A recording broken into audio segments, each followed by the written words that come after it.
There we go. Good morning, good afternoon, and good evening from the Digital Republic. I'm Wade T. Lightheart, and I am delighted. I am excited. Can't wait to be here. Lots of things to talk about. Super excited about this. I hope you can see this on the... I'm trying to run a couple of channels, and I haven't quite got this down quite right. I'm running on YouTube Live, Wade Lightheart, on YouTube. I would recommend if people could just link on there and connect it. That's where we're gonna store all these no BS rants Monday nights. I got Facebook going up here. Is Facebook, for those out there on Facebook, is this actually, are we watching it properly or am I at an angle? Could you let me know? I see that Orshi's out there. Are we face up? Are you seeing me?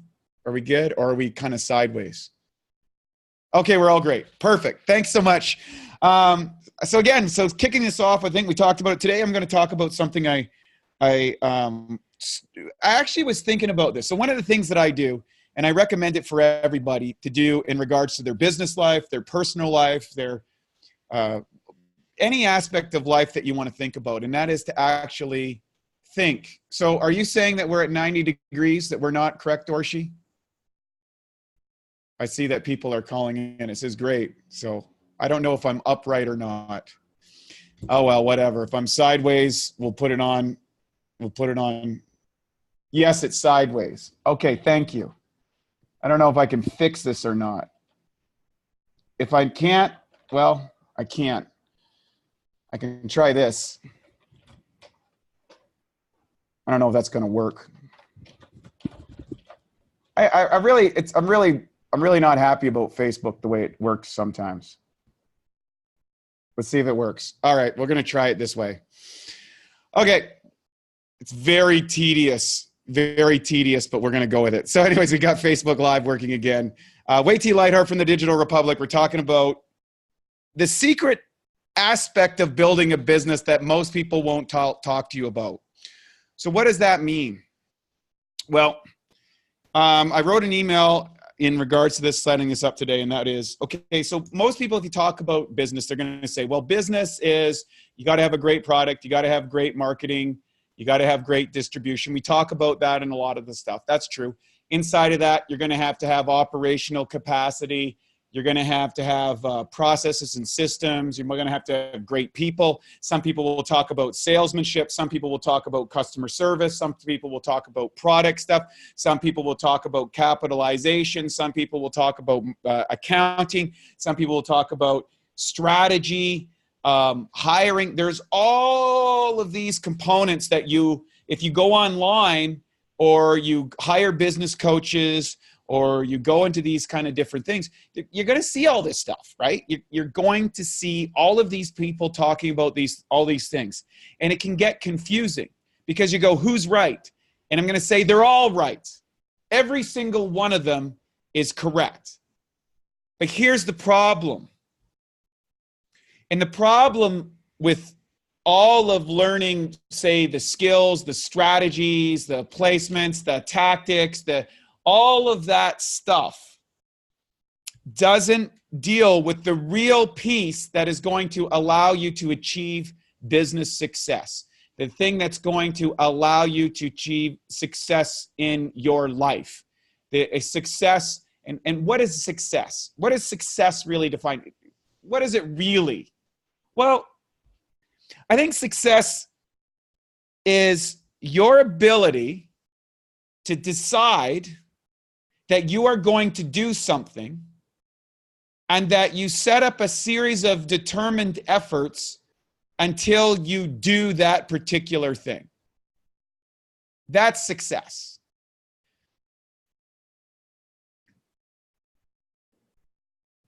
In a nutshell. There's a lot of nuances to that. But what am I getting to? Well, how do you really achieve success? How do you go out and make $1 million in business? How do you develop an online platform?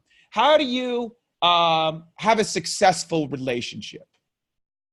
And that's the first step that you do, is you decide. You decide that that's what you're going to do. And when you make that decision needs to be couched in a deeply emotional relationship, not a logical relationship, not a mental strategy, tactic, operations, business strategy, tactic, course, anything like that. That's enough. That's the surface. Not saying that those things are important, but what is your reason why? Simon Sinek did a great piece on YouTube. I recommend it to every single person I do business with, every single person I build relationships with. And that he talks about, you have to understand your why. But your why is not built in rationality. Your why is not built in reasonability. Your why is built in emotionality. And that's why if you do not understand your why, you will never become successful. You will never achieve those goals. You will never be satisfied with what comes up because you didn't tie it to an emotional reason. And we do all of these behaviors and actions and things and endeavors in the world to fulfill emotional-based reward systems. Okay? Now, some people choose to build emotional representation of success through a logical process.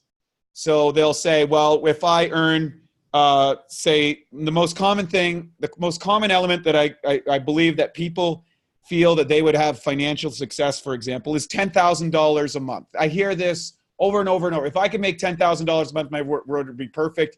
And according to this psychologist, Daniel Kahneman, who actually reported out the happiness ratings, somewhere between $75,000 and $150,000 a year you basically get the maximum happiness that money will give you. You can get a little bit more, but it's incremental. There's other things in life that will give you more rewards, and it just depends what location that you're living in. Okay? Interesting research, but that's not what I'm talking about. I'm actually going to get down to the mechanics of how you make things work, but I'm trying to lead this up so that you understand the emotional component, the emotion that is really, really intrinsic for you. So when you make that decision, what is the reason why? What is the emotional reason why? And oftentimes, the biggest one is the avoidance of pain. Like, are you for example, Tony Robbins says, it's that moment when you use the leverage of disgust. So disgust is a powerful emotion.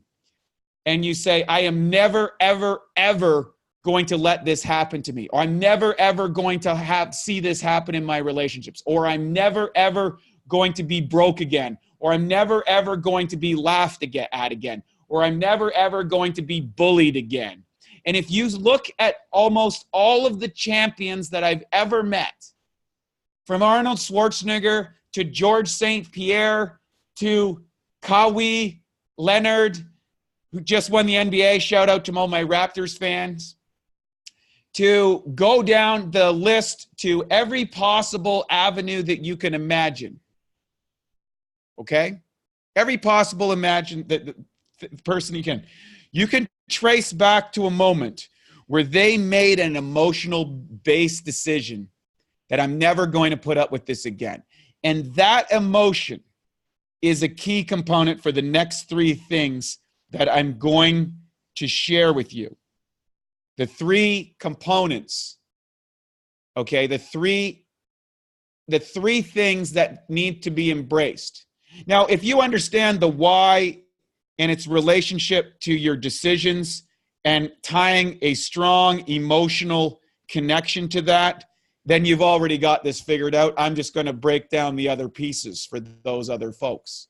And I'm doing this in a way because most people who are listening to us, they want a better business. They want to make more money. They want to enjoy some of the success that we've all joined with the Digital Republic and some of my endeavors that I have. And I do this because I'm passionate about this, because I remember the times, I remember the struggle, I remember the frustration, I remember the pain, I remember the challenges of learning the skills. I remember when the phone weighed 800 pounds. I remember when the rationalizations to not take actions. I remember when I wasn't sure if I could make it.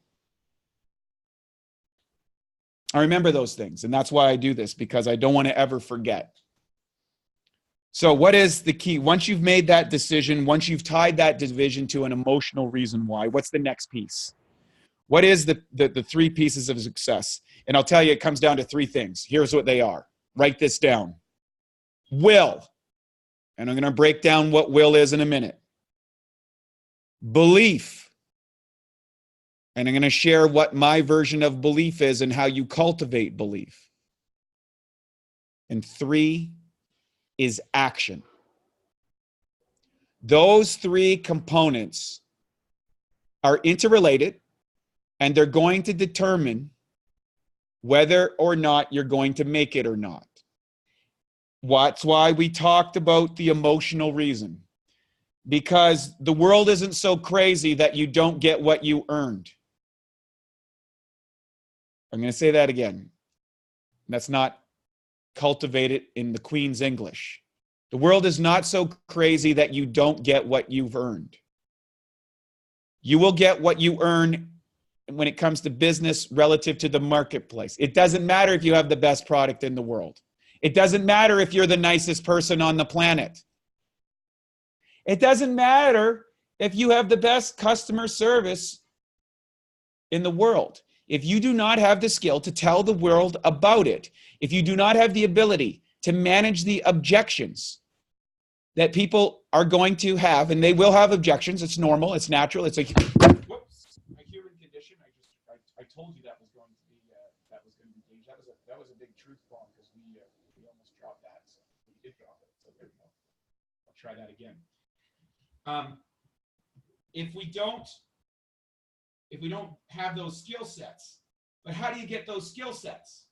How do you get to the ability that you can handle any objection in your business? How do you get to the skill set that you will go out and knock on doors or send out emails or do Facebook ads over and over and over again when you don't have any level of success, when you're not seeing the results that you want? You're spending your time, you're spending your money, everybody's telling you're crazy, your friends have disowned you, your family thinks you're nuts, you can't go to the family meetings. And everyone's telling you, you know what, we got an opening back at your old position back there that you can go back to that job that you said that you swore you would never go back to. How do you handle that? Knock my mic over too. How do you handle that? Will. What is will? Will is what we determine, or what people call will. Will is this intrinsic piece inside of ourselves. We determine it as will. People used to say to me, I used to get this all the time. So keep it. Let me couch this for a second. I'm going to explain this, and I'm going to give a physical illustration in my own life, because it's happened to me a couple times, and this is actually how I came to the conclusion of these three things. So when I was 15 years old, if you met my parents, they look like kind of cast-offs from the Smurfs show. Remember that Smurfs, the little tiny people living in the mushroom houses? Well, my parents are tiny. My body structure means I should be about 135 pounds. At my peak, I was almost 230 pounds of muscle. How did I build 100 pounds of muscle on myself with no genetic advantages? Will. And you have to realize, when I was competing, I went 10 years without a victory. I didn't win once in 10 years. Think about that. Would you continue to go forward if you hadn't won? And even after that first win, it took me another 6 years, so 16 years in total, to win my first national championships and to represent my country at the world. And the funny part is after I won at that level, it happened about 2 years before that, I started winning. And I just kept winning. In fact, I kept winning over and over because I had decoded winning. I got to a place that I understood winning. And then I started a business in 2004. We had wild success. Then we had all kinds of troubles. And I went another 10 years where my business partner and I, neither one of us paid ourselves. We paid ourselves in supplements. We rolled all of our money into getting more talent, doing more advertising, getting better people, better systems, building better products, doing better campaigns. We didn't pay ourselves for 10 years. Now that's a multi-million-dollar business doing incredible things and helping thousands of people down the road, which is my emotional reason. I did it because I was getting paid in emotional feedback that I was helping people, and that's my intrinsic motivator. That's why I do this call. I love helping people. I get off on it. I get an energetic juice out of some person getting help somewhere more than I get from making $1 million. That's the truth. I can see the numbers every week. It's 100,000 this week, 100,000 that week comes in the business. It doesn't make any difference in my life. There's no, I go, wow, that's cool. And I'm on to the next thing. And I get a testimonial that somebody's life has changed because of something I did. I'm excited for a whole day. I'm excited for the whole week. So people said, Wade, you got so much willpower. Well, look, ever since I stopped competing in competitions, I have never got as ripped as I was in competitions. Is it because I don't know how? No. Is it because I lost the willpower? Yes, but what is the piece of the willpower? I do not have an emotional representation to get into contest condition at this period of time. And until I do, I never will. And it's the same thing in your life.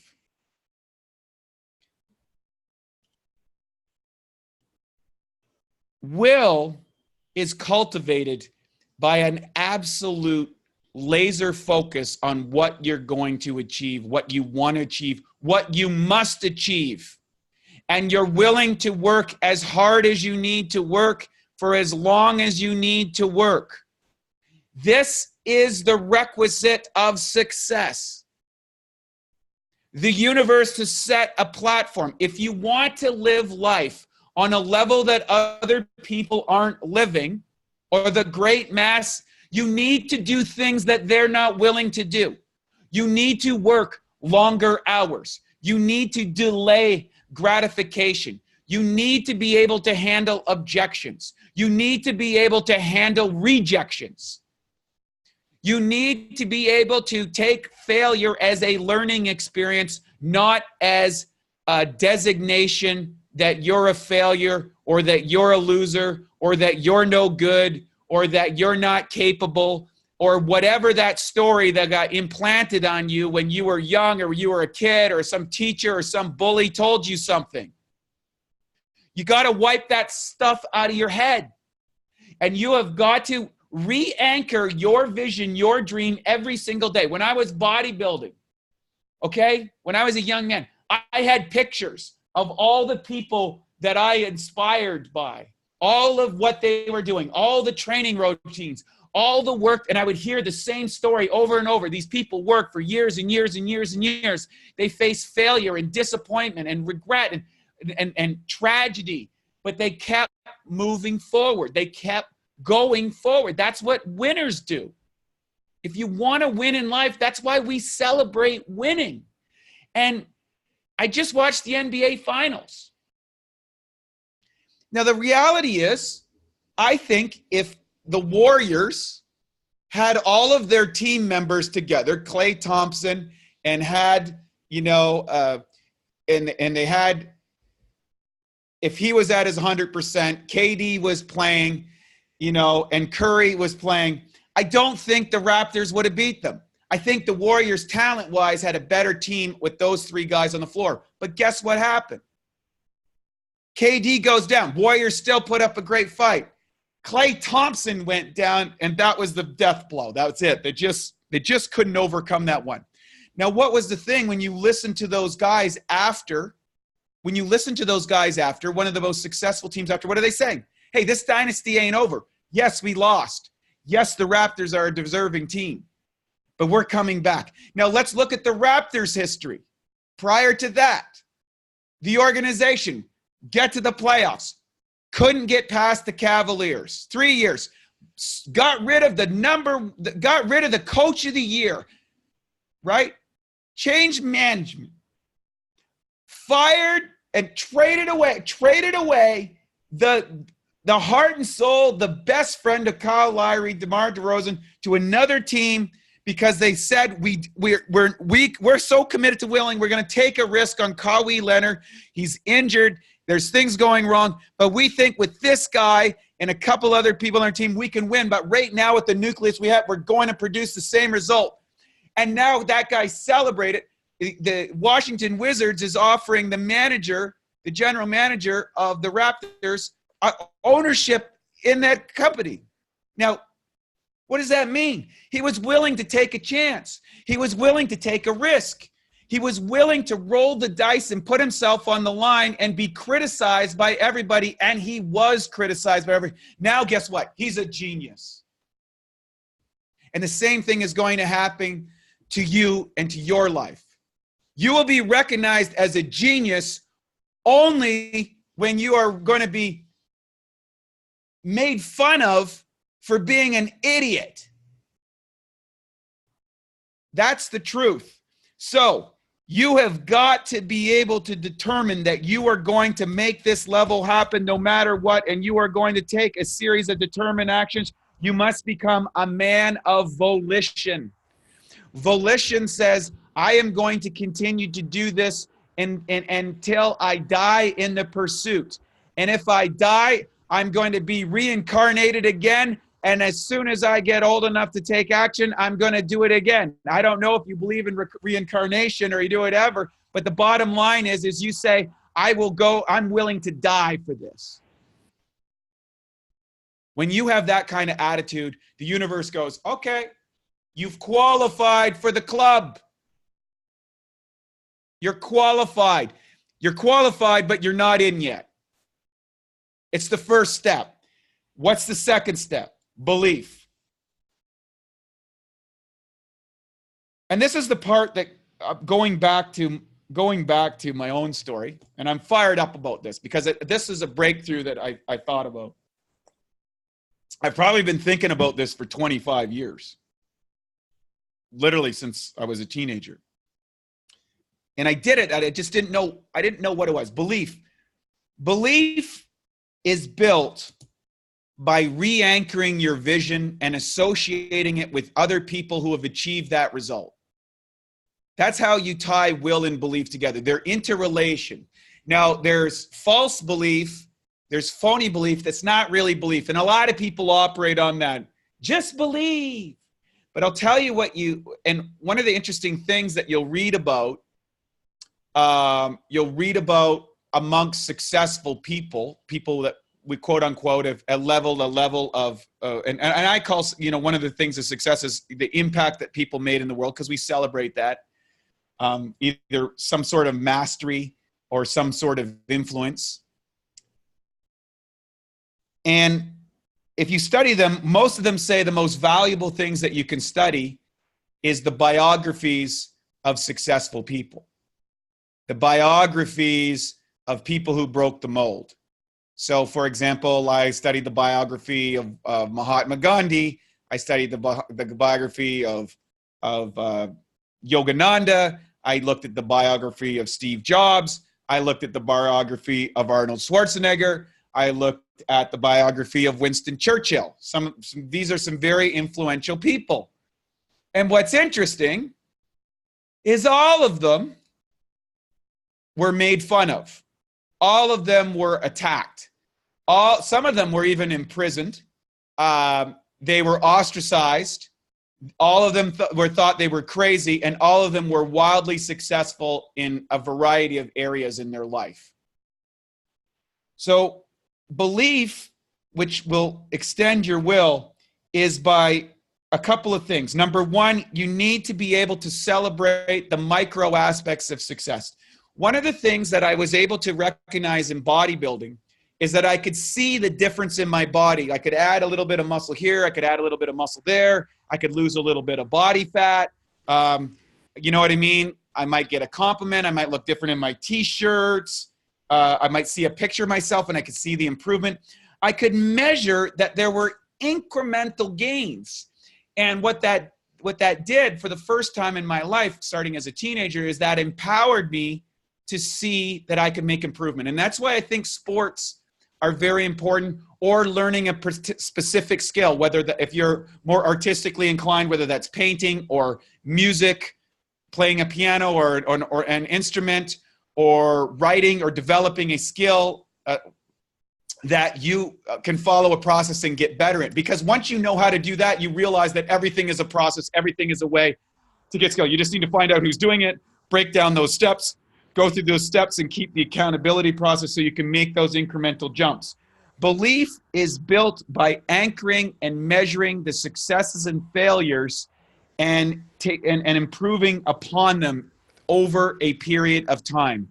And if you keep on the process of improvement, that belief gets stronger and it galvanizes your will.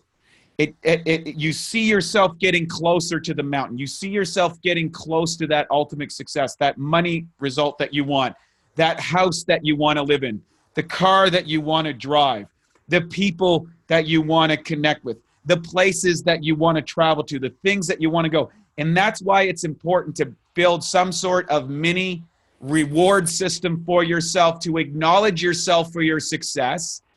And the other thing is you do need to you need to correct yourself, and being honest with when you go wrong or when you go off course or you produce a result that doesn't produce that, to get out of the victim program. You're not a victim. You're just not that good. You're just not qualified. You just don't have the skill set. That's okay. It's okay to not be good. I always say anything worth doing is worth doing poorly. It's just not worth doing poorly forever. Okay? Don't do it poorly forever. Say, I'm willing to do this poorly so that I can get better, and then implement a process of presence. That's the belief part of the will equation. Will, belief. And then this is the third piece. Now this piece here, this next piece that I'm going to talk about, manifesting your dreams, your goals, your desires, becoming the success that you know that you're deep down inside you're meant to, is action. So remember, we started out by a decision. The decision is connected to your why. The why connects the emotionality. The emotionality is the horsepower that generates the will, that focus. The will is bolstered by reading and honoring the stories of success by people in your industry, or people that have done what you've done, or people that have done things that haven't been done because maybe you're trying to do something that's never been done before. Go through this process by piling in the belief, and connection to that willpower, right? And how do you do that? How do you amp that? Or how do you compress time? Actions, taking actions. Tony Robbins says all-out massive action. I think all-out massive action is good, but there's all-out massive strategic action. In other words, can you find a coach? Can you find a system? Can you find a bunch or someone who's done that can break down the steps to get to success? For me, it was Arnold Schwarzenegger in his book, Education of a Bodybuilder. He said it comes down to three things. He said, positive attitude, self-discipline, and hard work. He said, if you can do those things, you can do what I do. Now, I never got to be as good as Arnold Schwarzenegger, but I did get to be the best person I could be relative to that sport. That sport led me to my career in the online world, the nutrition company and that stuff, which led me to what I'm doing at the Digital Republic. Not a bad deal. I love it. I feel great about it. I wake up every day and thank God that this happened to me. So the benefits of what you're going to get from this process are probably, you don't even know how good it's going to be. You don't even know the nuances or the things that you're going to discover on the way. And more importantly, you don't know the person that you're going to become. Because for me, when I got out of the Mr. Universe contest in 2003, the dream that I tried to get to, I didn't win that contest, but I held a seminar for a group of boys who couldn't afford to go to the contest in Mumbai. That's the picture. You might have seen it on my Facebook where I've got the kids. I did a seminar 2 days after the after the Mr. Universe contest, or one day after the Mr. Universe contest. And I was delighted by it. I was excited by it. I was so joyful of it. And I realized in that moment that my career wasn't about winning the Mr. Universe contest. My career was about seeing the impact I could make in others and the things that I could teach, because I got more joy out of coaching those few hundred boys than I did from standing on stage at the Mr. Universe contest. And I realized that that was only a platform that would give me authority and credibility that spawned my career as it is today, and I've never looked back. And it's been a great ride. But let's talk about action. All out massive action. I would say this. Let's say there is, you want to set any goal. You want to be 30 pounds lighter. You want to make $10,000 a month. Maybe you want to make $1 million a year. Maybe you want to have a great relationship with your partner. 3 big areas, right? Physical health, financial health, and I would say emotional health. You have to realize, first, you need to recognize where you are. Right now, what result are you producing? So let's say that you say, well, I'm making $2,000 a month in my job. Let's say that based on my current diet and exercise habits, I'm 30 pounds overweight. Or let's say based on my current understanding of my relationship, I'm in a fight with my partner twice a week. Okay? That's an assessment of where you are. Then you look at, okay, in one case, I'm writing these things down. You can write these down too. Write down your most important goal. Let's coach right now. Write down your most. So in this case, I was making 2,000 mark. I want to make $10,000 a month. Or I want to be my ideal body weight, which is 30 pounds less. So let's say I'm 200 pounds. I want to be 170. And let's say I want to go from fighting twice a week to having deep, emotionally connected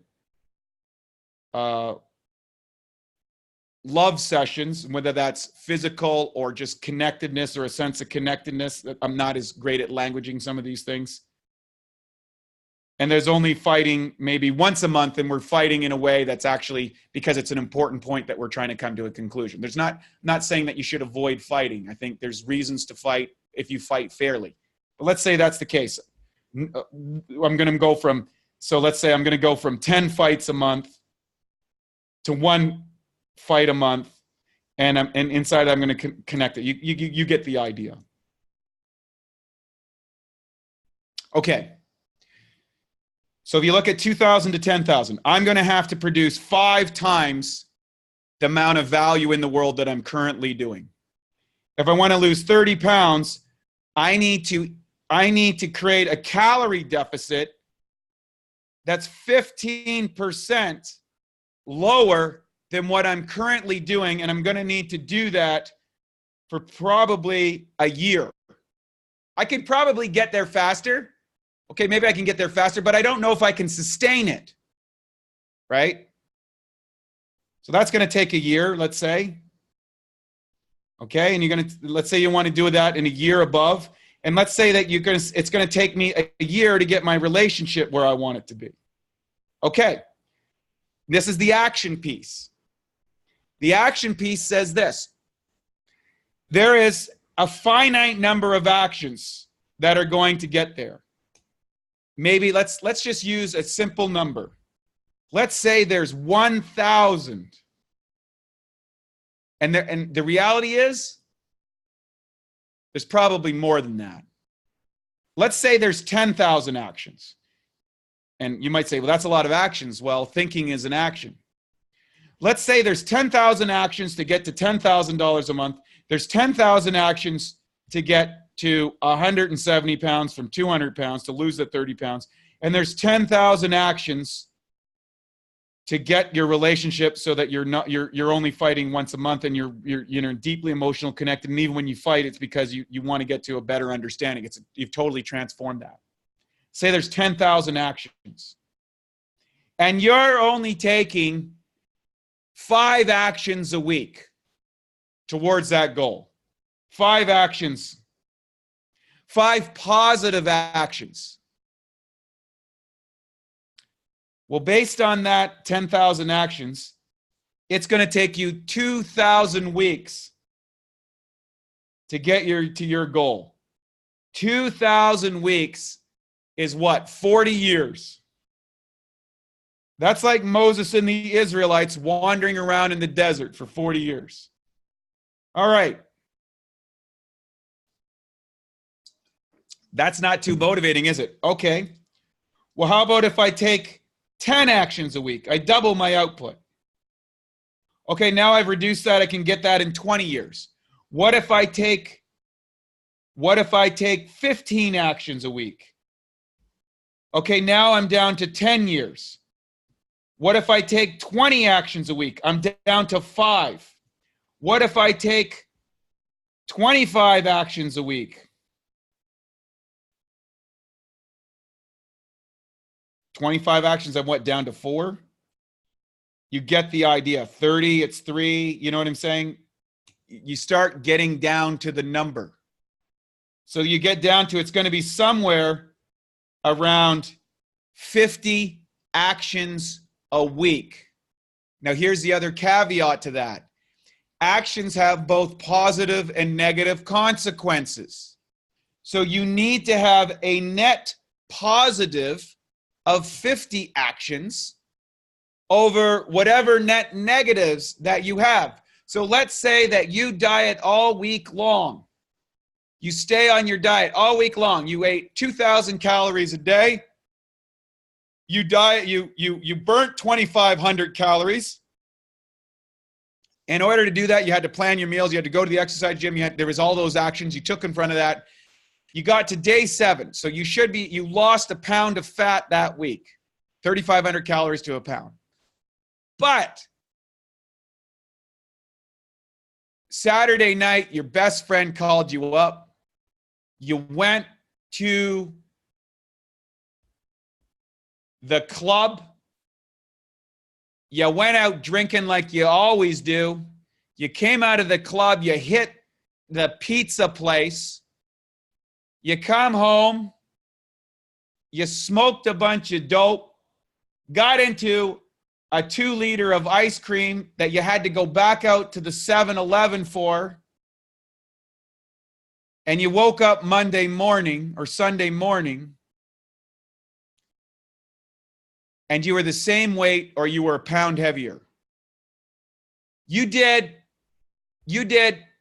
all of the right actions all week long, but you blew it on the last day. Now, do you quit? No, you don't quit. You go, okay, I was on track for 6 days, but then I went back to my old program with my old friends doing my old thing that got me to 200 pounds. What happened? Well, you found out about your default position. You found out how your brain works, that your brain operates on a very strict paradigm that wants to go to the thing and will want to get you to the homeostasis to produce the same result that you ever, because it's comfortable. It's easy to do that. You didn't want to say, no, I can't go out to your friend. I'm on a diet. I'm on a training routine. You didn't want to disappoint or discourage. You rationalized failure. And I'm going to ask you, and I'm going to invite you to rationalize success. Rationalize the reasons why. Rationalize the reasons that you say no. Because success is not found in saying yes. Success today is found in saying no, and saying no often to anything that takes you out of your focus to where you're going to go, to get to the things that you want to do. You need to be able to pile as many actions as possible into the compressed period of time. And the more positive actions, the net positive actions that you take each week, in this case, you need approximately 50 positive actions a week, net positive 50 actions a week in order to achieve the success that you want to get, whatever it is. You can apply this to your relationship. You can apply this to your business. You can apply this to fat loss. You can apply this to any areas. You need to get to a net positive. There are debit actions and credit actions, and you need to get your actions in the black for an extended period of time until that becomes the automatic default position. And if you don't do this, you do not need another strategy. You do not need another technique. You do not need another product. You do not need another service. You do not need the latest, greatest thing, because all those things are going to be distractions because you're not willing to take accountability for yourself, what you want to go. You're not willing to learn the things that you need to do. You're not willing to make the pain of not getting what you want bigger than the pain of going through the process of learning what you need to do. That's what it comes down to. And that's the connection between the decision you make to be whatever it is, that the goal that you define, the must-have success that's tied to your emotionality, that will direct the will, that you build your beliefs, that you take all-out massive action, and that all-out massive action is a net positive day after day, week after week, year after year, until eventually the universe yields and says, I give up. That's what it comes down to. So now, what are you going to do? Right this moment. Your big dream, your big goal, the one that you bragged about when you had too many drinks on Friday night, the one that you told the coach that you fired 2 years ago, the one that your relatives make fun about. What are you going to do? Are you going to default back? Are you going to rationalize the time? We all have a time problem. I'll get to that next week. I'll get to that next year. I'll get to that next month. When the kids have grown up. When I save this amount of money. When the different political party gets in place. Whatever that is.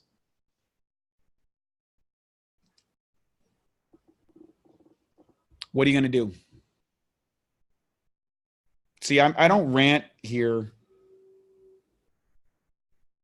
because I just want to hear myself in an echo chamber. Well, probably part of me does. I kind of like hearing myself. I think we all do. But reality is, I do this because I care about you.